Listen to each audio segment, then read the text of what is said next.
साहब,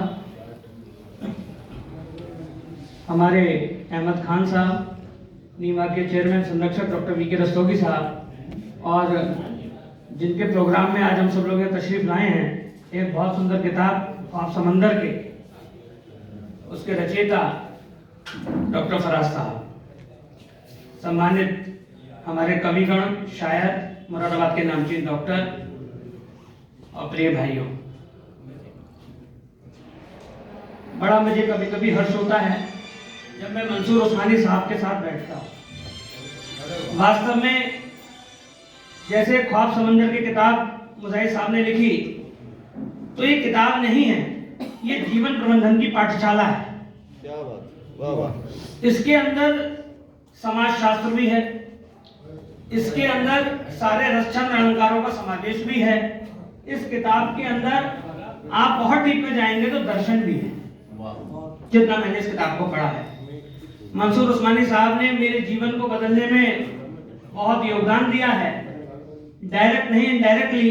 जैसे कहते हैं कि एकलव्य और द्रोणाचार्य के बीच में जो संवाद रहा, एकलव्य ने कभी द्रोणाचार्य से डायरेक्ट नहीं सीखा, लेकिन मैं मंसूर उस्मानी साहब से डायरेक्ट सीखता हूँ और उन्हीं का शेर उन्हीं के लिए समर्पित करता हूँ। उनकी मोहब्बत की खुशबू है मेरी सांसों में, मंसूर साहब की मोहब्बत की खुशबू है मेरी सांसों में, मेरे बदन में कोई जाफरा थोड़े। उनकी वजह से आज मैं माइक यहाँ पकड़े हुए हूँ।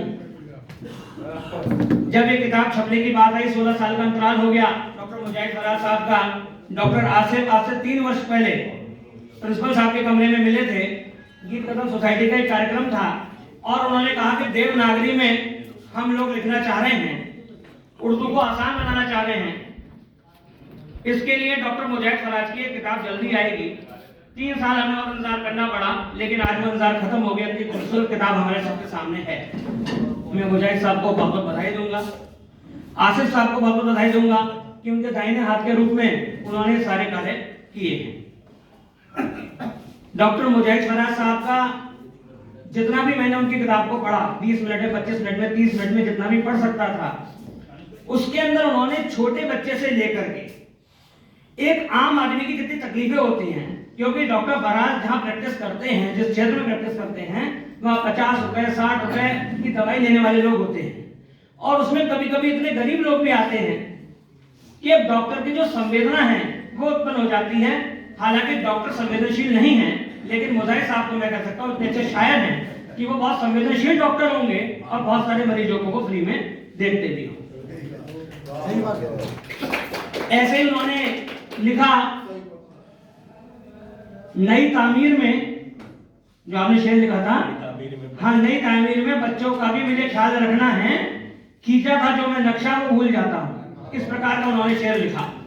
तो कहने का अर्थ यह है कि जन संवेदनाओं को लेकर के एक मार्मिक चित्रण आपने किया। अब आप युवा वर्ग की बात करते हैं, तो एक शेर आपने ये लिखा था उसके अंदर, सुना है बुढ़ापे की लाठी बन गया है उसका बेटा, वो बूढ़ा और सीधा चलने लगा है। मैं ऐसा शेर नहीं सुना सकता आपको, लेकिन उसका भाव यही है। तो कहीं ना कहीं उनके जो शेर हैं वास्तव में दिखा रहे हैं कि वो मूल्यों से कितना जुड़े हुए हैं, जन भावनाओं से कितना जुड़े हुए हैं, और एक सच्चे शायर की यही पहचान होती है। आज अधिक समय नहीं है, समय भी होता जा रहा है पूरा, लेकिन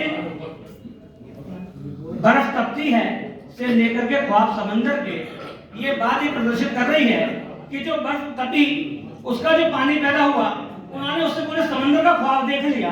उनकी रचना धर्मिता ने एक नया समंदर पैदा कर दिया, और निश्चित रूप से वो मुरादाबाद के ही नहीं, परंतु पूरे उत्तर प्रदेश के, भारत के प्रख्यात शहर के रूप में जाने जाएंगे, जैसे कि हमारे गौर उस्मानी साहब जाने जाते थे और मंसूर उस्मानी साहब जाने जाते हैं। वाकई उनकी रचना धर्मिता के लिए मैं नतमस्तक हूं। और एक बात और थी, हाँ, आसिफ साहब ने भी ये वाली बात कही थी, इससे पहले एक और साहब आए थे, माधव ने भी ये वाली बात कही थी कि यहाँ उर्दू को लाने में बड़ा योगदान था। तो ये भी 53 नंबर के पेज पर आपने एक शेर लिखा है, जिसको पढ़ना फिजूल समझते रहे हम, उसी उर्दू जमाने हमें मशहूर कर दिया।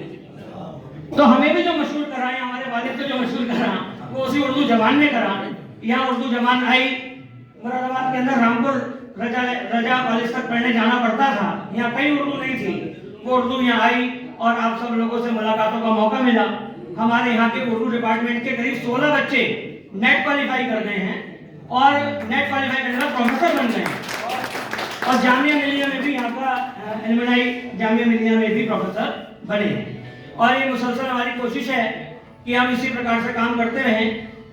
सेमिनार आयोजित कराते रहते हैं, आप सब लोगों को आमंत्रित करेंगे, डॉक्टर मुजाहिद फराज साहब को आमंत्रित करेंगे। लेकिन मुजाहिद साहब के अंदर जो जज्बा है, मुजाहिद का मतलब तो जहाँ तक मैं समझता हूँ कोशिशें करना है, मुसलसल प्रयास करते रहना। तो उन्होंने वो कोशिशें करी और फराज बुलंदियों तक पहुंचेंगे तो उनकी कोशिशें उन्हें बुलंदियों पर लेके जाएंगे, ऐसी मेरी कामना है। आप सबका बहुत बहुत आभार, धन्यवाद।